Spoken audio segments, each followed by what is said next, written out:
Eita glória, hein? Bom dia, mas muito bom dia. Que o eterno Deus te abençoe, te guarde, te proteja. Que esses dias que estamos aí sejam dias marcados por uma presença e um sobrenatural do eterno Deus na tua vida. Que haja surpresa de Deus, porque é tempo de mudança, é tempo de conquista, é tempo de vitória, é tempo que o Senhor tem determinado para as nossas vidas e sei que o eterno Deus tem algo diferente para fazer na minha e na tua vida. Não há demônios do inferno que possam impedir o agir de Deus na tua vida, mas há uma palavra de Deus para o teu coração e ela é tremenda. E por isso que eu te convido a ficar até o final, porque tenho certeza que Deus vai trabalhar de uma maneira muito plena na sua vida. Está lá no livro de Mateus 6 e o versículo 25, que a epífica do texto diz assim: os cuidados e inquietação. Por isso vos digo, não andeis ansiosos quanto à vossa vida, pelo que haveis de comer ou pelo que haveis de beber, nem quanto ao vosso corpo, pelo que haveis de vestir. Não é a vida mais do que o mantimento e o corpo mais do que o vestuário? Olhai para as aves dos céus que nem semeiam, nem cegam, nem ajuntam em celeiros, e o vosso Pai Celestial as alimenta. Não tendes vós muito mais valor do que elas? E qual de vós poderá, com todos os seus cuidados, acrescentar um côvado à sua estatura? E quanto ao vestuário, por que andais ansiosos? Olhai para os lírios do campo, como eles crescem, não trabalham, nem fiam, e eu vos digo que nem mesmo Salomão, em toda a sua glória, se vestiu como qualquer deles. Pois se Deus é assim, veste a erva do campo que hoje existe e amanhã é lançada no forno, não vos vestirá muito mais do que a vós, homens de pequena fé. Não andeis, pois, inquietos, dizendo que comeremos, o que beberemos, ou com que nos vestiremos? Porque todas estas coisas os gentios procuram. De certo, vosso Pai Celestial bem sabe que necessitais de todas estas coisas. Mas buscai primeiro o reino de Deus e a sua justiça, e todas estas coisas vos serão acrescentadas. Olha que palavra tremenda! Deus vai falando contigo sobre a necessidade e a fragilidade humana, sobre o poder da ansiedade sobre as nossas vidas, né? E como é difícil nós descansarmos no Senhor, né? E lá no versículo 30, ele termina dizendo assim: homens de pequena fé. Aleluia. Quantas vezes nós estamos na nossa caminhada, na nossa trajetória, e parece que a fé nos abandonou, porque nós ficamos tão aflitos, terrivelmente aflitos, e muitas vezes achamos que Deus não sabe cuidar de nós, sabe cuidar muito bem. Às vezes Ele permite nós passarmos por provações, por lutas, por dificuldades, algumas necessidades, mas Ele está cuidando. E olha o que diz o versículo 33, mas buscai primeiro o reino de Deus e a sua justiça, e todas estas coisas vos serão acrescentadas. Olha que coisa tremenda, né? O Todo-Poderoso sabe disso. O que precisamos fazer é buscar primeiro o reino de Deus e a sua justiça, ou seja, priorizar a vontade de Deus, obedecer a sua palavra, e todas as nossas necessidades serão supridas. Mas será que temos colocado Deus em primeiro lugar nas nossas vidas? Será que o primeiro lugar tem sido o meu estudo, o meu trabalho, a minha casa, a limpeza da minha casa, a higienização? O que tem sido colocado em primeiro lugar nas nossas vidas?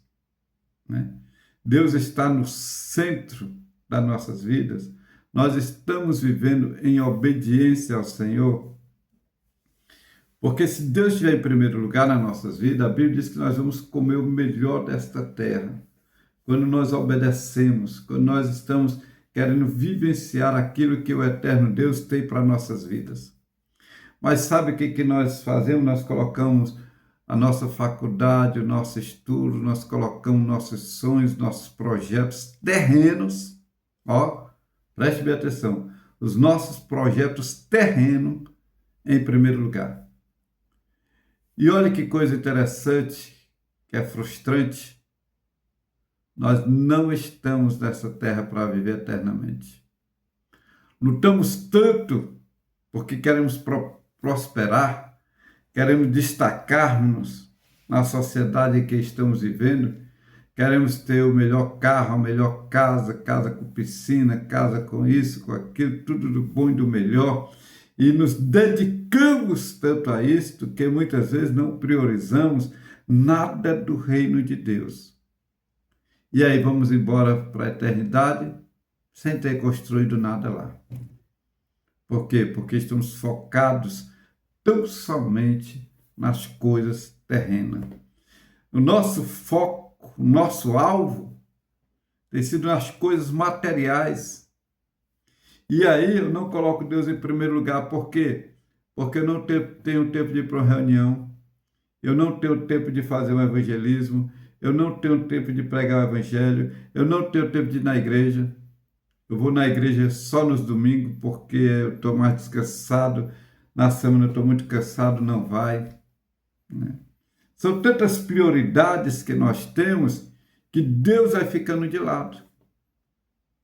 E como que Deus pode acrescentar a bênção dele às nossas vidas? Como que Deus vai nos ordenar a bênção se nós não temos prioridade com Deus? Pergunte para você mesmo. Quantas horas de oração você tira por dia? Quanto tempo você tira para ler a Bíblia? Hoje em dia não se pega mais nem a Bíblia para ir para a igreja. Imagine ler a Bíblia. Né? Quanto tempo você gasta do seu dia adorando ao eterno Deus? Sua prioridade não pode ser terrena. Você é cidadão do céu. Deus te escolheu para você ser habitante da eternidade. Então priorize isto na sua vida. Porque no abrir e fechar de olhos, nós podemos deixar este mundo. No abrir e fechar de olhos, nós podemos sair desta terra. E o que fizemos e o que temos, para quem será? Às vezes eu vejo tanta briga de família por causa de dinheiro, por causa... Para que tudo isso? Se não vamos levar nada. Que Deus te dê uma visão ampla para você entender o que Deus está dizendo para você. Tenha fé, porque sem fé é impossível agradar a Deus. Olhe, quando as coisas começam a desandar nas nossas vidas, tem muita gente que prioriza tanto Deus que sofre as consequências, mas em obediência. E quem sofre as consequências em obediência vai desfrutar de uma resposta de Deus especial. Olha que coisa interessante. Quando a situação se agrava na nossa vida, a primeira coisa que nós não tiramos a Coca-Cola, o pudim, o bolo, o chocolate, nós não tiramos nada disso. As idas aos restaurantes, aos iFood da vida, nós não tiramos. Nós tiramos o quê? O dízimo, as ofertas. Esse mês não vai dar para me dizimar. Esse mês não vai dar para me dar oferta. Isso mostra duas coisas. A minha falta de obediência e de fé. Porque, mesmo com todas as dificuldades, nós temos que ser fiéis. Porque Deus ama ao que dá com alegria. Sua fidelidade a Deus, eu estou cansado, não vou para o culto porque estou cansado. mas vem um convite para um churrasco, você vai para o churrasco. Tem um convite para você ir a um aniversário, você vai no aniversário. Tem um convite, você vai para qualquer lugar. Você lança o cansaço fora. Chega lá na festa, chega a estar com os olhos caídos, de canseira, mas vai. A sua prioridade é isso.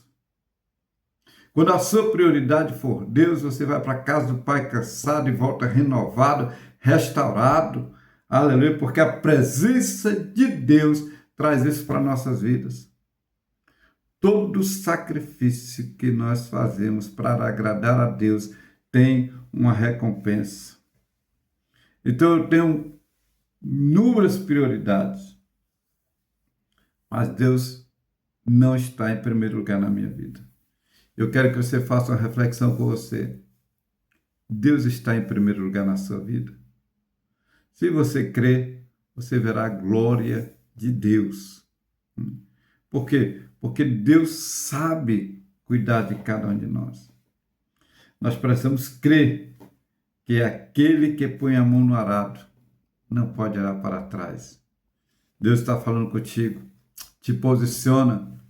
É tempo de você voltar a se posicionar, voltar a orar, a ler a Bíblia, a evangelizar, a louvar, a contribuir. Para de colocar Deus para as sobras.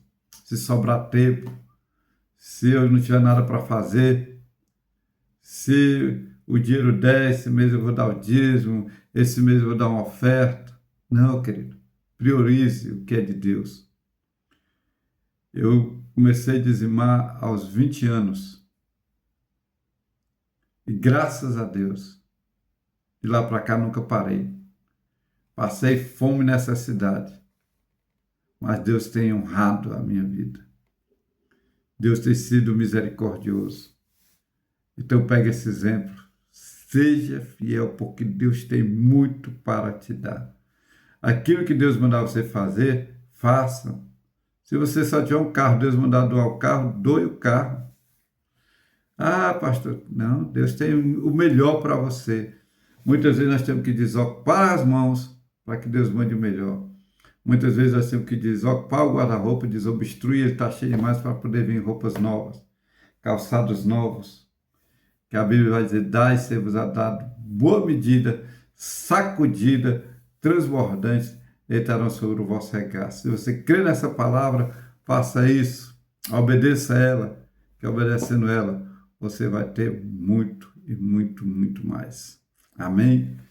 Que o eterno Deus te abençoe, te guarde. Eu vou contar só uma experiência. Teve um período da vida que eu vivia pregando, viajando, pregando por aí. E quando eu ia para uma igreja pregar, eu geralmente colocava uma camiseta por baixo da camisa. E fiz isso, acho que por umas 20, 30 vezes. E terminava de pregar, tirava aquela camisa e dava para um obreiro. E como que Deus prosperou o meu vestuário. Aleluia. Eu tiro, dou e vou ganhando, ganhando, ganhando, ganhando. Deus é fiel. Experimenta obedecer a Deus. Não vai pelo que eu estou te dizendo, vai pelo poder da palavra. A palavra ela é fiel. Se tu creres, tu verás a glória de Deus. Se tu obedeceres, tu vai desfrutar do melhor desta terra. E muitas vezes nós entramos em uns desafios que eu digo, Jesus tem misericórdia. A igreja ainda está por terminar, está bonito, mas ainda tem muita coisa para ser feita. E a gente vai fazendo por etapa e toma fôlego. E essa semana eu fiquei quieto, está chegando aí a festa de aniversário da igreja, vai ser agora em setembro. E eu digo, meu Deus, eu precisava fazer alguma coisa nesse púlpito, está muito feio, só passando tinta, né? Só que o sal da igreja é devedor, o que a gente faz? Lancei a campanha para colocar o piso. Eu fui só ver a lista de material. Não sei nem quanto é que vai ser a mão de obra ainda, porque o primeiro pedreiro não vai poder fazer. Vem outro sábado falar comigo. Só a lista de material deu quase 10 mil. Aí você diz, Jesus, para quem tem o saldo devedor, não vai para lugar nenhum. mas Deus está abrindo a porta, Deus está criando situações, Deus está movendo. E depois nós vamos testemunhar, aleluia, fazer um vídeo testemunhando desta providência de Deus para a sua casa. Amém? A minha preocupação às vezes não é nem a minha casa, é a casa do Pai, deixar tudo ajeitadinho, fazer o melhor para Deus. Que Deus te abençoe. Vamos orar. Pai, em o nome de Jesus, teu Filho, eu quero pedir que o Senhor tome em tuas mãos a minha vida, Senhor, e a vida deste teu filho, desta tua filha que ficou comigo até aqui, Deus. Tome a vida deste homem em tuas mãos, a vida desta mulher, desta criança, deste adolescente, deste ancião, deste que está no leito, Senhor, de enfermidade, desse que está agora no seu ambiente de trabalho. Deus eterno santo, mas tirou um tempo para ouvir esta palavra. Eu quero pedir que o Senhor visite esta vida agora, Senhor Deus eterno, Eita Jesus! Jesus! Oh, devacior, gemineclaster, Derebachorian, delebassurian, declovanavassiergue. Visita esta vida agora, Jesus. Eu vejo, Senhor querido, como um tumor, um caroço sendo extraído, Senhor. Eu sei que o Senhor está fazendo um milagre enquanto, Senhor querido, teu filho, a tua filha está orando junto comigo. O milagre está acontecendo, Senhor Deus eterno. Em o nome de Jesus, dê um brado de vitória. Vai entrando aí nesta situação, Deus. Vai fazer este milagre, traga esta cura, traga a libertação deste mal, Senhor querido, em nome de Jesus, este câncer maligno, agora receba uma ordem, sai deste corpo agora, em nome de Jesus. De resturi-me-an, declome na face, ergue-me na classe. Queima aí, Senhor, este local com fogo, meu Deus, meu Pai querido, cauterizando, Senhor, destruindo todo este mal, Pai, no nome de Jesus. Deus abençoe esta vida, abre as portas financeiras, repreende o devorador, o destruidor, o migrador, abre a porta de trabalho, essa chamada deste concurso. Deus, dê um brado de vitória, Pai, no nome de Jesus. Eu quero abençoar esta vida no poder e na autoridade que há no nome de Jesus. Eu declaro esta vida abençoada em nome do Pai, do Filho e do Espírito Santo. Amém e amém. Que o eterno Deus te abençoe, te guarde, prospere a tua vida, que haja saúde e paz. Fique com Deus. Até o próximo vídeo. Um abraço.